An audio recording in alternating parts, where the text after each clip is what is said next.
আজি প্ৰতিবাদী কাৰ্যসূচী আছিলে ইয়াতে। আপোনালোকে সকলোৱে জানে যে এইটো আচলতে দীৰ্ঘদিনীয়া এটা দাবী। এই দাবীটোক লৈ আন্দোলনৰ ফলশ্ৰুতিতে অসম চৰকাৰে দুবাৰকৈ কেন্দ্ৰীয় চৰকাৰক প্ৰতিবেদন পঠাইছিলে যে ৬টা জনগোষ্ঠীৰ জনজাতিকৰণৰ সম্পূৰ্ণ ক্ৰাইটেৰিয়া আছে। অসম আৰু ভাৰতবৰ্ষৰ প্ৰতিটো এজেঞ্চিয়ে আচলতে চৰকাৰী এজেঞ্চিয়ে ৬টা জনগোষ্ঠীৰ জনজাতিকৰণৰ ক্ষেত্ৰত সম্পূৰ্ণৰূপে এপ্ৰুভেল প্ৰদান কৰিছিলে।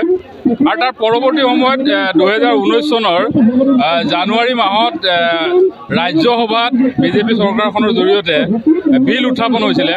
আৰু তাৰপিছত আমি সকলোৱে আশাবাদী আছিলোঁ যে ৬ জনগোষ্ঠীৰ জনজাতিকৰণ হ'ব। কিন্তু আজি দীৰ্ঘদিনে আমি দেখিলোঁ যে বিজেপি চৰকাৰখনেও ৬টা জনগোষ্ঠীৰ জনজাতিকৰণক লৈ এক প্ৰকাৰ চূড়ান্তৰূপে ৬টা জনগোষ্ঠীক অৱজ্ঞা কৰিছে, অপমান কৰিছে, তাচ্ছিল্য কৰিছে। আৰু যাৰ কাৰণে ৬টা জনগোষ্ঠীৰ ঐক্য মঞ্চে আমি ঐক্যবদ্ধভাৱে আন্দোলনৰ আকৌ আৰম্ভ কৰিলোঁ। আৰু এইবাৰ আমি সিদ্ধান্ত লৈছোঁ ইতিমধ্যে যে ইয়াৰ পিছত আৰু কোনো আলোচনা এইটো বিষয়ক লৈ কোনো ধৰণৰ চৰকাৰ, কেন্দ্ৰীয় চৰকাৰ, ৰাজ্য চৰকাৰৰ লগত আলোচনাত আমি অংশগ্ৰহণ নকৰোঁ। একেবাৰে স্পষ্ট কথা যে জনজাতিকৰণ যিদিনা প্ৰদান কৰিব সেইদিনাখনে এই আন্দোলনটো সমাপ্ত হ'ব।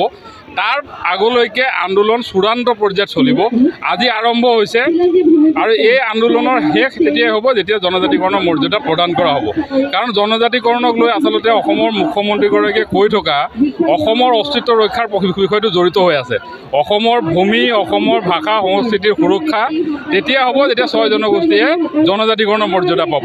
আৰু ইয়াৰ অন্যথা 20 বছৰৰ পিছত অসমৰ ভৱিষ্যত ধ্বংস হৈ যাব, অসমৰ ভৱিষ্যত অন্ধকাৰ হৈ যাব। এই ধৰণৰ কথাৰে এক প্ৰকাৰে যি ৰাজনীতি কৰি থাকিব বিচৰা হৈছে, সেই ৰাজনীতিটোক আমি চূড়ান্তভাৱেৰে আমি জনগোষ্ঠীসমূহক ৬টা জনগোষ্ঠীটোক কৰা অপমান বুলি আমি গণ্য কৰিছোঁ। আৰু ৬ জনগোষ্ঠীক জনজাতিকৰণৰ কাৰণে ট্ৰাইবেল সংঘ নাইবা কোনো জনজাতীয় সংগঠনৰ ডিক্টেশ্যন ইয়াত নচলে। আৰু তেওঁলোকৰ ডিক্টেশ্যনত সাংবিধানিক এটা অধিকাৰৰ ক্ষেত্ৰত চৰকাৰখনে সদায় দিনৰ কাৰণে এই ৬টা জনগোষ্ঠীক বঞ্চিত কৰি ৰাখিব নোৱাৰে। আৰু সেইকাৰণে আমি কৈছোঁ যে স্পষ্ট কথা যে অসম চৰকাৰৰ বৰ্তমান বিধানসভাত সংখ্যাগৰিষ্ঠতা আছে।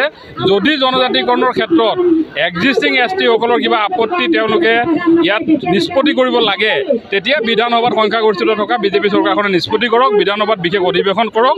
কিন্তু তেওঁলোকে সদায় দিনৰ কাৰণে কংগ্ৰেছক দোষ দি জনজাতিকৰণৰ প্ৰতিশ্ৰুতি দিয়া ইলেকশ্যন মেনিফেষ্টত ৬ জনগোষ্ঠীক জনজাতিকৰণ কৰিম বুলি কোৱা বিজেপি চৰকাৰখনে সদায় দিনে ৬টা জনগোষ্ঠীক কেনেকৈ ঠগি থাকিব নোৱাৰিব। আৰু সেইকাৰণে আমি স্পষ্ট কৰিছোঁ যে আজি দিছপুৰ, ইয়াৰ পৰৱৰ্তী ছেপ্টেম্বৰত দিল্লীত আন্দোলন হ'ব আৰু তাৰ পৰৱৰ্তীত সমগ্ৰ ৰাজ্যজুৰি এই আন্দোলন বিস্তাৰিত হ'ব। আৰু এই আন্দোলন ক্ৰমাগতভাৱে আৰু অধিক শক্তিশালী ৰূপত আগবাঢ়ি গুচি যাব।